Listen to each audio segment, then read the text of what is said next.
Hello, everybody, and welcome back to the HerStoryTV and the HerStory podcast. This is Gertrude Mache here in beautiful Melbourne, Australia this morning, and I am graced with the presence of yet another amazing women's health doctor coming to us from the United States. As you know, I have been focused on women's health in the last 2 weeks, because there's so many things as women that we need to know we're not aware of, and we can preempt getting ourselves into a lot of trouble health-wise. For those of you who know me, I am recovering from heart failure, and it really excites me to meet the next doctor because she has so many ideas, so many solutions to our problems. So welcome, welcome, welcome to our tribe. Please tell everybody your full name, where you're based, how old you are, and share your story with us today.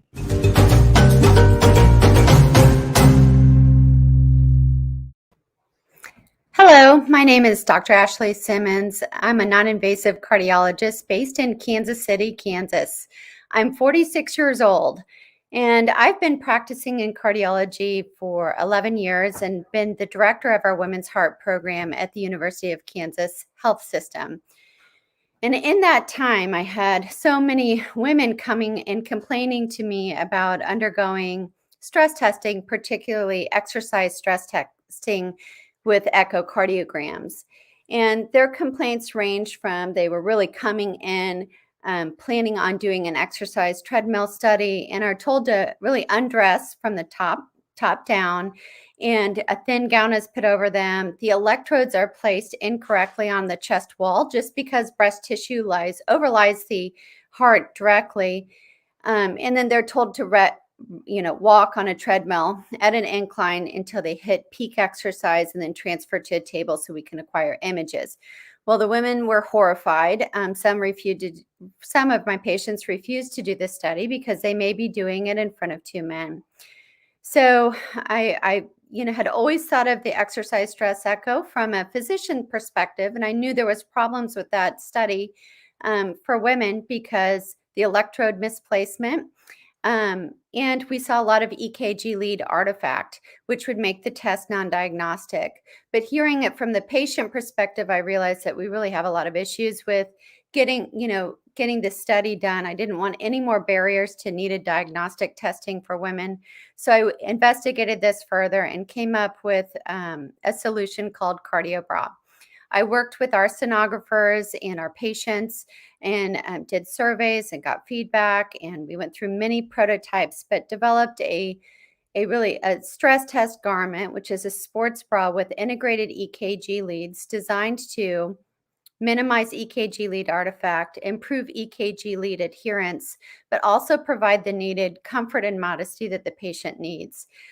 Thirdly, the garment helps with rapid image acquisition. So when you're on the treadmill exercising to peak exercise, you've got about 30 seconds for the sonographer to get pictures of your heart after you've reached your peak heart rate. And this bra allows rapid access. We are using CardioBra in the stress echo labs. We're using it for nuclear stress tests and PET CT studies because it is totally radiolucent. We also use it just for plain old stress ECGs because it does help electrode placement. The feedback that we've had, and this is the thing that keeps me going, is that our patients love it. And it's been just a really nice option for our women to use it for exercise stress testing. And my goal for this is to allow every woman wherever she is, who needs diagnostic stress testing to be able to use the garment if she wants to, and not allow any more barriers to needed diagnostic testing for women. So that's just a quick overview on kind of how I got to CardioBra and designing the stress test garment.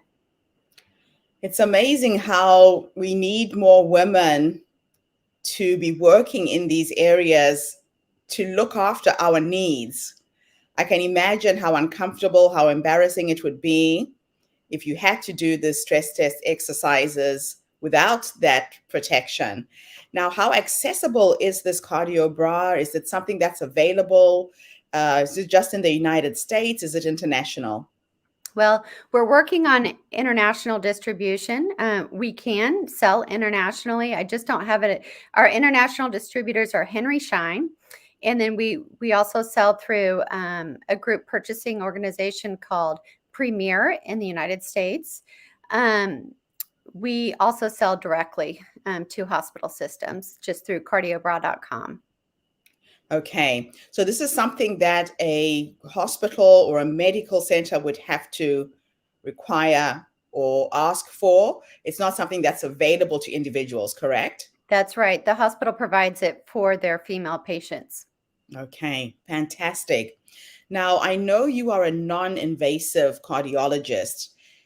Tell us a little bit of what that means, if you can dumb it down so people understand exactly what happens when somebody has got heart issues and the kind of specialists that they can go to.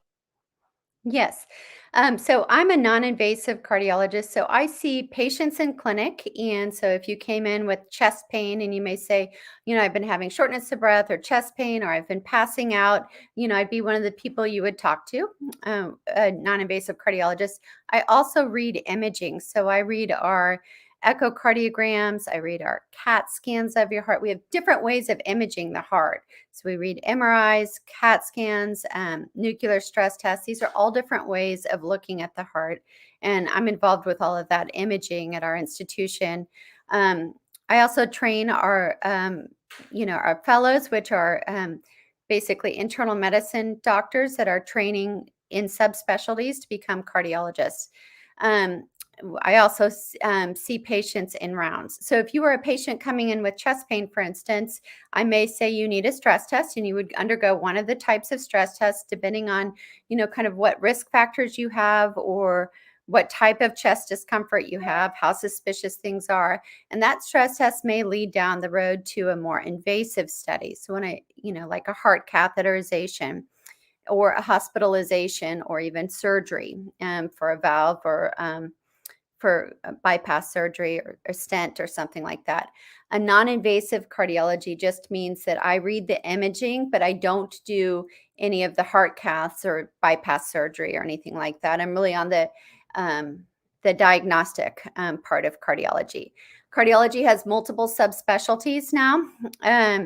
There's electrophysiology, and they deal with all of the electrical circuitry of the heart. So pacemakers, heart blocks, arrhythmias or funny heart rhythms. Then there's invasive cardiologists. They're the ones that are putting in the stents, or they may be putting in a valve through the groin, through a femoral artery. And then there's heart failure specialists that are now dealing primarily with artificial hearts or left ventricular assist devices and heart transplant. So there's really, cardiology is kind of a really broad field. But if you were a woman coming in with chest pain, you would see somebody like me. Wow, it's quite a wide range of specialties there. Mm-hmm. Now, in terms of women's health and preventative things that we can do to not have to come to somebody like you when, things have gone wrong, vein health, what are some of the tips, ideas you can give our listeners in terms of how to work on their bodies and prevent some of these things from happening? Well, I think one of the things that's really important is first, know your family history, because particularly if you're young or premenopausal, your family history plays a big part in your cardiovascular risk. So you may have a family history of really high cholesterol. So no matter what you eat, your cholesterol is going to be high. So you should be considering medications if you need it for that point, but you should at least get your cholesterol checked. You should also know your blood pressure. As far as what we say, know your numbers. Make sure you know that you're not a diabetic. So know your blood sugars, know your blood pressure, and know your cholesterol numbers. Those are all good things to just get screened for. And your family history can help us determine kind of how much screening is needed. So let's say if you have a family history of aortic valve that has 2 leaflets instead of 3, you may need an echo early on in life, compared to waiting for symptoms, just because there are some things that we look for instance, with some genetic abnormalities that you may not have to have if you didn't have that family trait. As far as preventative things, No doubt that, eating right, and what I mean by that is less processed foods, lots of vegetables, and lean meats. I think the main thing there is less processed foods, less sugars if you can, daily exercise, and then this is the hardest one, is keeping the stress under control, which is really hard for women. And because we've got so much in the balance, right? That we're balancing many things, our parents, maybe kids, spouses, just life. Yeah, life does get in the way. I must say, one of the things that wasn't on my radar was hypertension. I always had a problem with low blood pressure, even when I was pregnant with my kids. But both my parents had high blood pressure. So it kind of caught me left field. It was due to stress, going through a divorce, separation, and I ended up finding myself lying in a rice field in Bali. And when I look back now, the difficulty in recovering from where I was to where I am now has been quite a mission. So, what are some of the things that women should be aware of if you have gone through a serious health issue with your heart, like I have? Things that we can do to recover? hmm Well, I think your story is an important thing to highlight, but that is, with pregnancy itself is a stress test. So oftentimes, just because your blood volume's increasing, oftentimes that's when you're diagnosed with potentially gestational diabetes, or gestational, meaning during pregnancy, high blood pressure. Um, just because that's an added stress on your heart. But to answer your question, so I think any woman that has those issues really probably should talk to either a primary care doctor or a cardiologist, because getting those under control are going to be really important. So to answer your question, how do you deal with it after the diagnosis? And I think some people need more social support and cardiac rehabilitation before they feel comfortable initiating an exercise regimen, depending on how severe their cardiac disease is.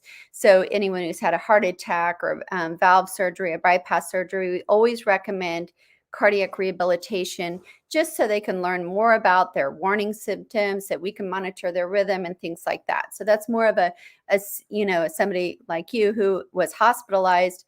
I'm assuming you were hospitalized, but on their recovery, we'd recommend kind of a supervised exercise regimen before they kind of went out and started to exercise on their own.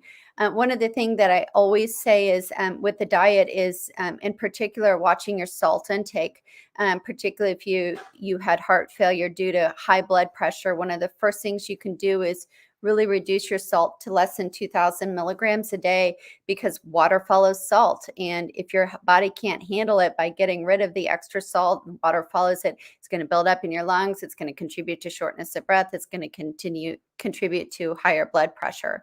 Watching your diet, exercise, good sleep, making sure that you don't have sleep apnea, or intermittent waking up in the middle of the night with low oxygen levels.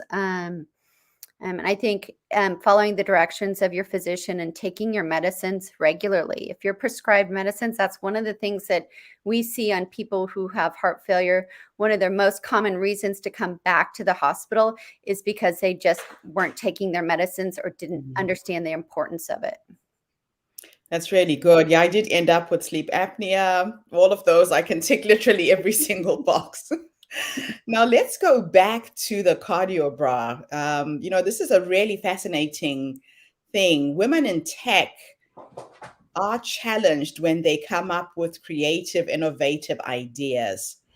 Tell us a little bit about your journey. How did you do it? Were you able to finance this? Well, I'll say it's been a big learning experience for me. I didn't do anything like this. I was a cardiologist and still am a cardiologist. And so just kind of navigating that route has been tricky. And I've just asked for a lot of help from friends and organizations that potentially could help me with ideas on who to talk to.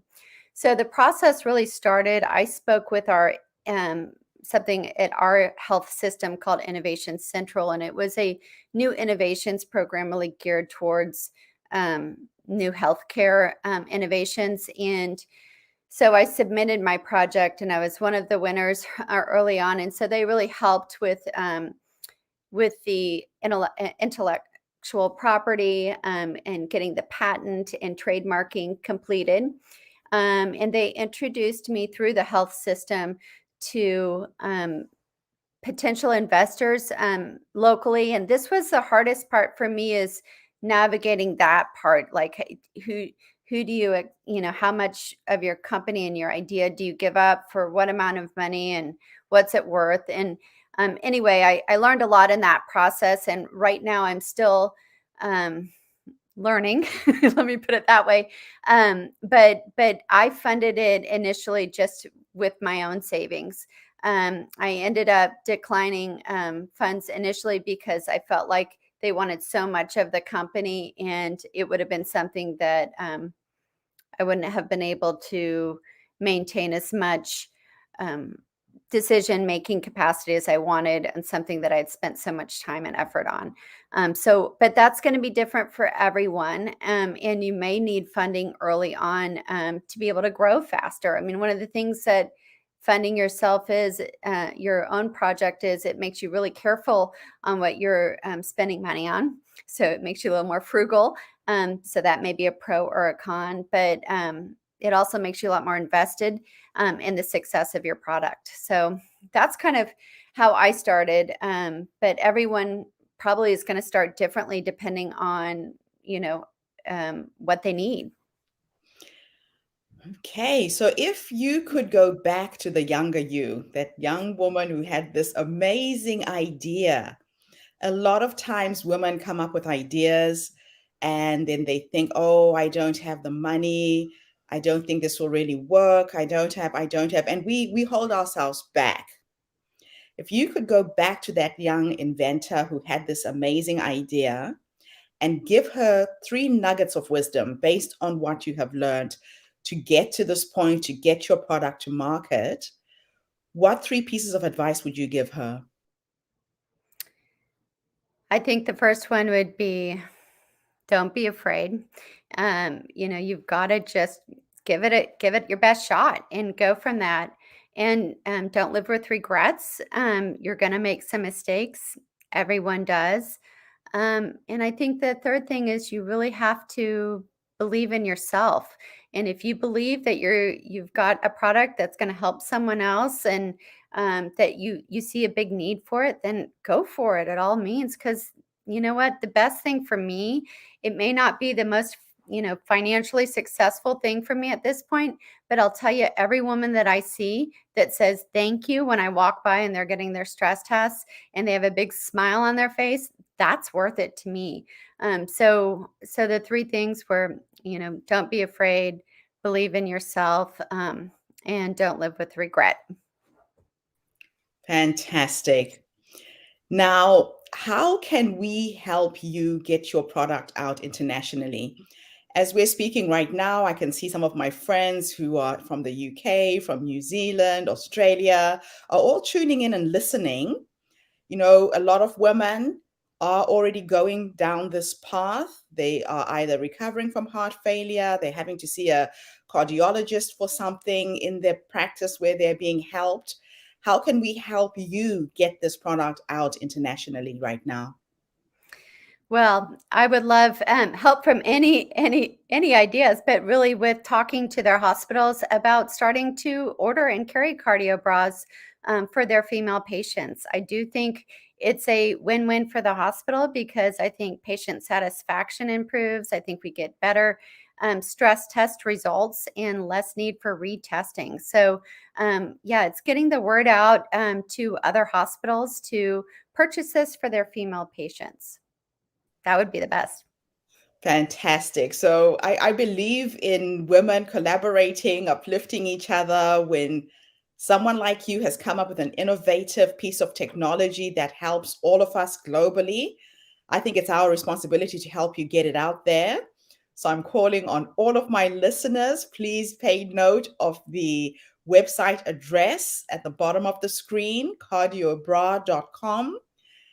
Do go into your healthcare center. I will be sharing this with all of my Facebook groups. I think I joined about 15 Facebook groups of women who are recovering from heart failure, who are experiencing issues with their hearts. So we're going to do the best we can to help you get this out globally. But thank you so much for what you've done to advance women's health. You've really made a massive difference. And I know when I was reading your bio, you have a motto. What is it? One woman at a time. Please share that with us before you go. Oh, I'm trying to remember. So, I think I have to remember actually what I wrote. If I remember something that I don't regret any mistake, just because you learn from it. But I just go through everything just one day at a time. Do everything just one day at a time. So because I have it in front of me, I really want to share this. You Okay, said, yeah. work So I to don't do remember that. good, Yeah, work to do good, and make the world a better place, one person or patient at a time. that's right. Beautiful way to end our interview. Thank you so much for coming online and gracing us with your presence. And good luck with your product. Hopefully, we will get to see it in New Zealand, in Australia, in Australasia. And hopefully, this interview will help get it here. Thank you You so much, so Dr. much. Ashley. Thank you. Thank you. And thank you to everybody who's tuned in. The Her Story movement is passionate about collaborating with women from all over the world. So if you know a woman who has a story that is helping to enrich us all globally, please get in touch. The HerStoryCircle.com is our website. Let's make a difference, one woman at a time, one story at a time. I'll be back again tomorrow with yet another amazing woman. Have a fantastic day, morning, evening, wherever you are in the world. And Dr. Simmons, thank you so much again for this interview. Thank you. Bye for now, everybody. Bye.